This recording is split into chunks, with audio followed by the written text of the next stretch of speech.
तो इतना अगर नोट कर लिए तो हम आगे चलते हैं। तो समझ गए ना, इतिहास के 3 भाग हम पढ़ते हैं। कौन कौन सा?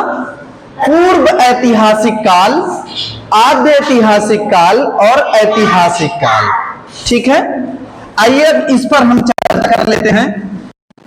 आप लोग कक्षा 6 में पहुंच चुके हैं, तो इतिहास का ये जो पूर्व ऐतिहासिक काल है, यहीं से आप इतिहास पढ़ना शुरू करेंगे।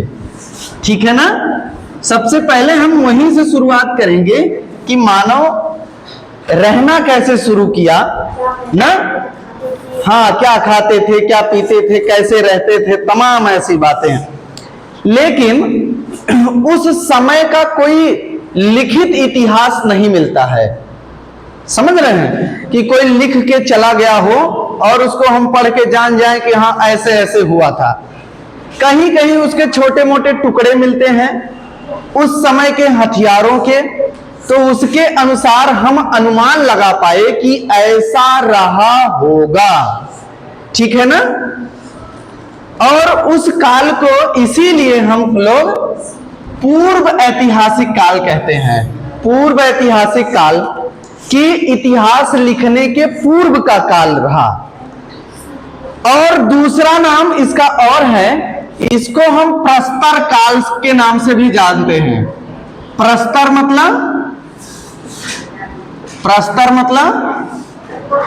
पत्थर या पाषाण के नाम से भी जानते हैं।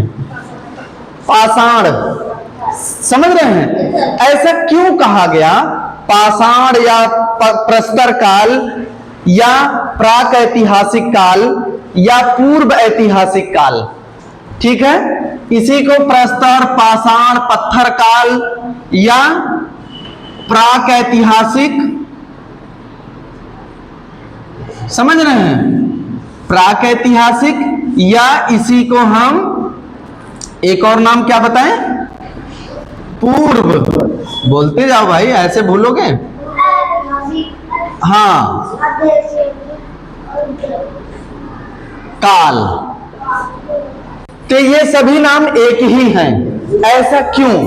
ऐसा इसलिए कि इस समय के जो इंसान थे वो लोग पत्थरों का बर्तन, पत्थरों का औजार, पत्थर का ही प्रयोग करते थे बहुत सारे कामों के लिए।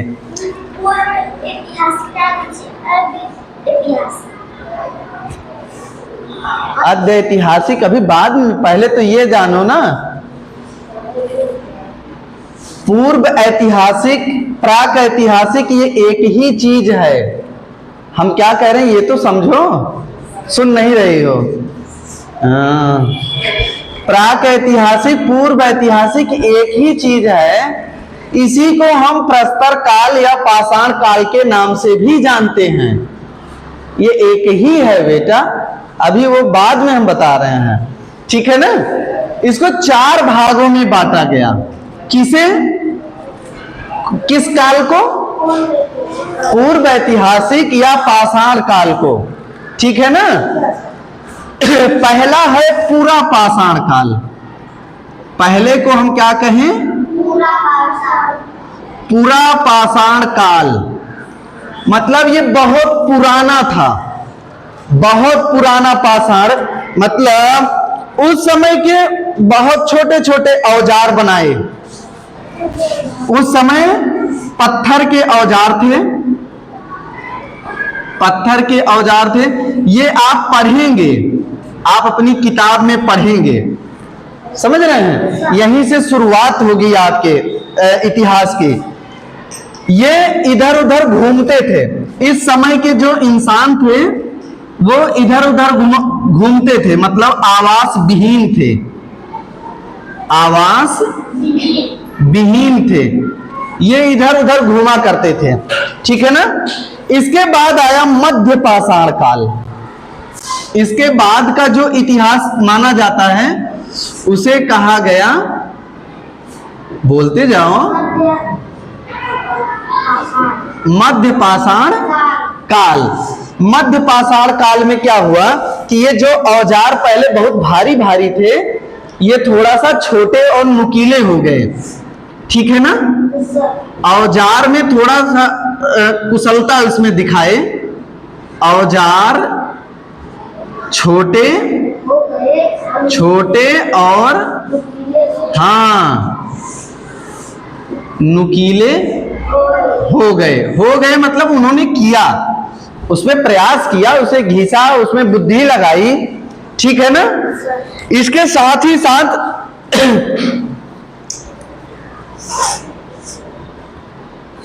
इसी समय में बहुत सारे जीव और उत्पन्न हुए, ऐसा माना जाता है।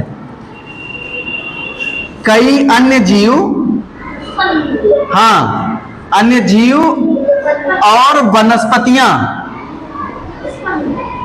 वनस्पति क्या है? वनस्पति पेड़ पौधे, ठीक है, छोटे छोटे पेड़ पौधे, इनको क्या बोला जाता है? वनस्पति बोला जाता है। इसके बाद का जो समय आया उसको कहा गया नवपाषाण काल। नवपाषाण, नव मतलब क्या होता है, कोई बताएगा? नया नया नया, ठीक है ना। नवपाषाण काल बोला गया। और इस समय के जो इंसान थे वो थोड़ा बुद्धिमान हो गए और इन्होंने अपने औजार को सुडौल बनाया। औजार को सुडौल किया, समझ रहे हैं? औजारों को सुडौल बना लिया और सुडौल बनाने के साथ साथ ये लोग अब घर बनाकर भी रहने लगे, ठीक है ना, आवासीय कर लिए। और जब एक जगह रहने लगे आवास बना करके, तो ये क्या किए? खेती करना भी सीखे और खेती के साथ साथ जानवर पालना भी सीखे। इस समय कौन से? नवपाषाण काल के समय में, ठीक है ना। और इसके बाद का जो समय आया उसको कहा गया उत्तर पाषाण काल। उत्तर पाषाण या ताम्र। ताम्र क्यों बोला गया? कि इस समय में बहुत सारे ऐसे तांबे के औजारों का भी उपयोग किया गया, समझ रहे हैं? इनको ताम्र पाषाण काल बोला गया। इसमें क्या हुआ? धातु की खोज इन्होंने की।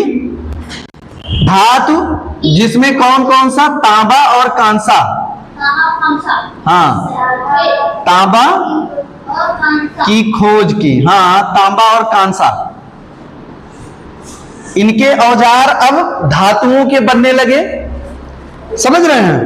थोड़ा सा और ज्यादा जान लीजिए कुशल हो गया, एक बार में ही शिकार कर लेते थे, ठीक है ना। कांसा की खोज की,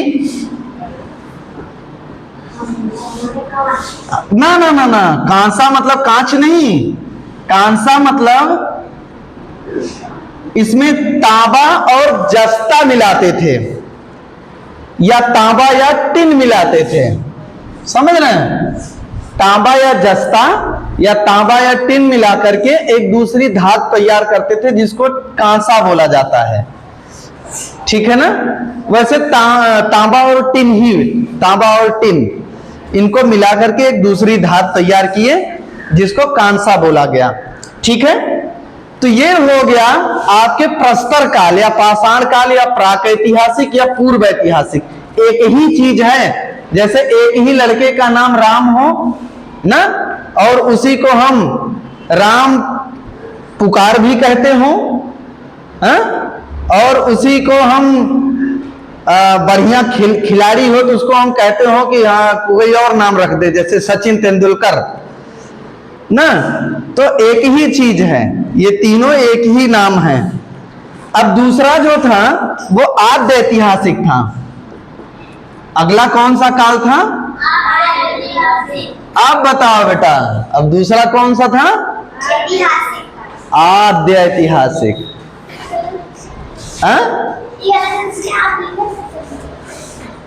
कौन वाला लिखे थे हम? आद्य ऐतिहासिक, आद्य लिखा था तो बोलो तो। दूसरा जो भाग था वो आद्य ऐतिहासिक था। आद्य ऐतिहासिक में माना जाता है कि इंसान बस्ती बनाकर रहने लगे और बस्ती बनाकर के रहने लगे, साथ ही साथ लिखने पढ़ने का भी उनको समझ आ गई थी।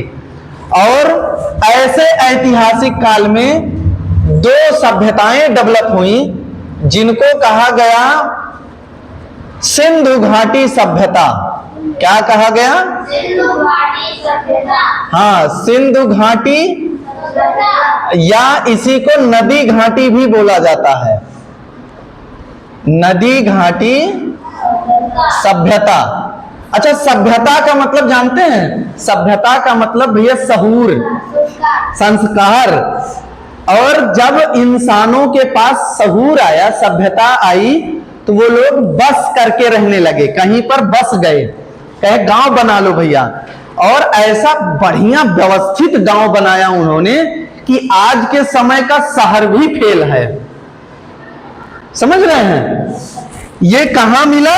सिंधु घाटी सभ्यता, नदी घाटी सभ्यता, और यहीं पर मोहनजोदड़ो या हड़प्पा जिसको कहा गया। समझ रहे हैं? जोदड़ो, हाँ, ये अपने भारत की बात हो रही है। हड़प्पा सभ्यता, ठीक है ना? मोहनजोदड़ो, सिंधु घाटी सभ्यता और हड़प्पा सभ्यता, ये दो प्रकार की सभ्यताएं, मतलब ये बड़े बड़े शहर हुआ करते थे और बहुत ही व्यवस्थित, ठीक है ना? और तीसरा क्या है?